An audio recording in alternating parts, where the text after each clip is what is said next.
really in love with her, Ninang. Pero huwag kang mag-alala.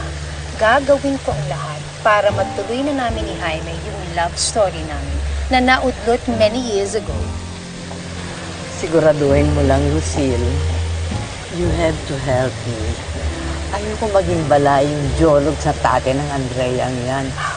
I'm working on it, Ninang. But you know what? I think this is really it. This is the perfect time for me and Jaime. Can you imagine? Oh, wala na sila ni Veronica. Ako naman ay widow na. Naku, Ninang, I'm going to make him realize na kahit na maraming taon kaming nagkahiwalay, na kami talaga ay para sa isa't isa. I am meant for him, and he is meant for me. That's good. I know I can count on you, Lucille. But you know what? I have an idea na makakatulong sa'yo. I have a plan. Oh, I'll drink to that. Yep. I love your plan, Ninang. It is bloody wonderful. I know you say that. Oh, and the timing couldn't be more perfect.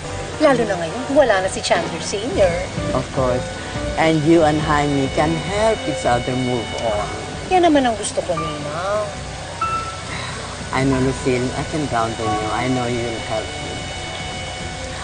Iha, it's past my bedtime. Oh, okay. I have to go to bed. All right. I see you soon. Sleep tight, Ninang.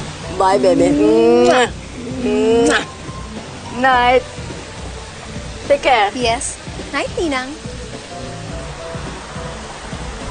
Mom, I heard you tell Nana Felinza that Dad just died. But he died 3 years ago pa.